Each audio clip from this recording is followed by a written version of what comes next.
Since the passage of the Americans with Disabilities Act 28 years ago, society has become more accessible to the disabled community. But there is still work to be done. Recently, some of the most promising efforts have come from the design world. Increased awareness, advocacy, and advances in technology mean that products we all use are becoming more accessible. NewsHour Weekend's Megan Thompson reports. Wale Sabri works for the New York City Mayor's Office for People with Disabilities. Sabri is losing his vision due to a progressive eye condition and began identifying as blind 13 years ago at the age of 19. He says back then, his disability meant he had difficulty using some technologies that everyone else could, like mobile phones. And I was getting mobile phones that were specifically adapted. So I would have to get a super expensive phone and then get a super expensive software on top of it to make that phone give me access to maybe 20% of its features. Then came the iPhone. Its designers built in features for those with a vision disability. And now whatever I will touch on the screen, it will read out loud. So, Wale Sabri, hello. Here was a phone that anyone could get, and I didn't have to pay extra for it. I paid the same price as everyone else. And I had access to a lot more of the features than just making a call and maybe sending a text message. Wale is typing. I can't think of a more important area now for design activity than this area. Kara McCarty is the head curator at the Cooper Hewitt Smithsonian Design Museum in New York. She put together its current exhibit, Access Plus Ability, which calls attention to the recent surge in design for people with disabilities. The exhibit has prototypes like this bodysuit with electric muscles to aid movement. We see these now with people who've had strokes who need to relearn how to walk. And canes with features like light-up handles and weighted bases. We're seeing experiments with self-righting canes, sort of like buoys in water that tip over, and they right themselves up to balance. McCarty says this increase in accessible design means that products we all use are being made to be more inclusive, and products specifically for people with disabilities are being made better. This comparison is just so powerful. And design is being used to change perceptions about people with disabilities as well. For example, there's a campaign to update the international symbol of access from this depiction of a person in a wheelchair. Yes, sitting there quietly, passively. To this. Just by inclining the torso a little bit, arms back, propelling the wheelchair, gives a sense about get up and go and just engage. Disability will affect everyone at one point or another in their lives, whether it's as they age or if somebody breaks a leg. Accessibility is there if they need it. In 2016, Wale Sabri was put in charge of making all of New York City's government websites and digital tools accessible to everyone. Just different policies, like what will our policy be for making videos accessible? What will our policies be for ensuring that plain language is used on our website? Instagram, be my eyes, seeing AI. He says app designers have stepped up their game recently too. So let's open a random page here. Microsoft's app called Seeing AI reads printed text to Sabri. Department of Housing. And identifies objects in front of him. Woman with blonde hair looking happy. Sabri says in cases when he has to use a separate specialized device, it draws attention he doesn't necessarily want. The conversation would be, oh, let me see how different you are. I want to see how you do things differently. Those are the kind of conversations that, further exclusion in my opinion, because, there's a difference between celebrating differences and, pointing them out.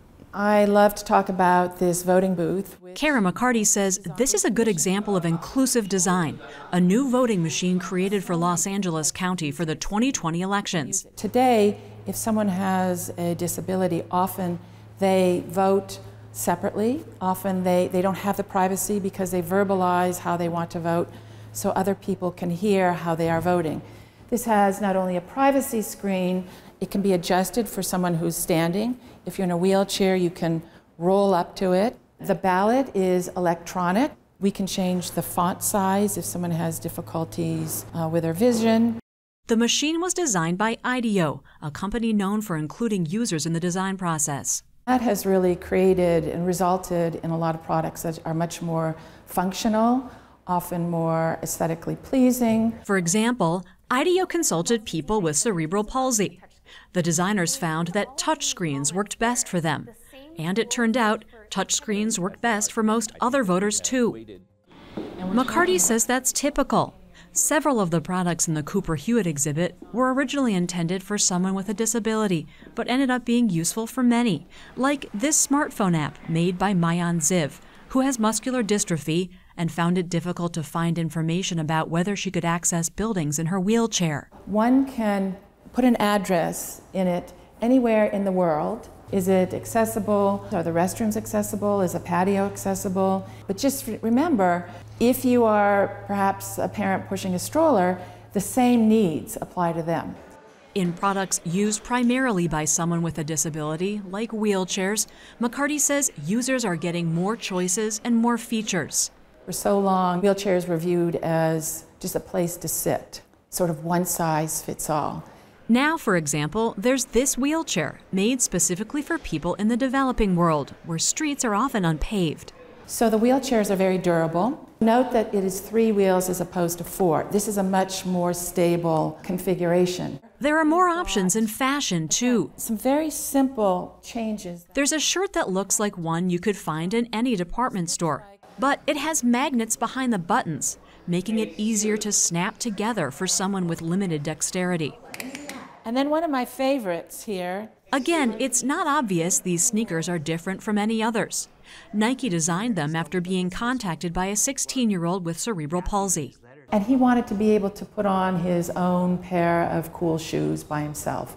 So they responded by creating these FlyEase shoes where there's a rear entry so that the person can just put their foot in that way. And by the way, anybody can wear these. And assistive devices are getting new looks.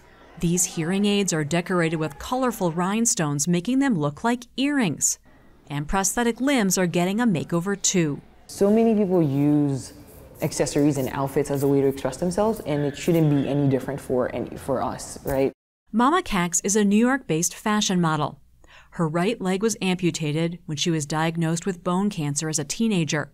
At first, she covered her prosthetic with skin-colored foam to hide her disability. Then, she covered it with nothing at all. And I didn't really like the look. It wasn't fashionable enough for me.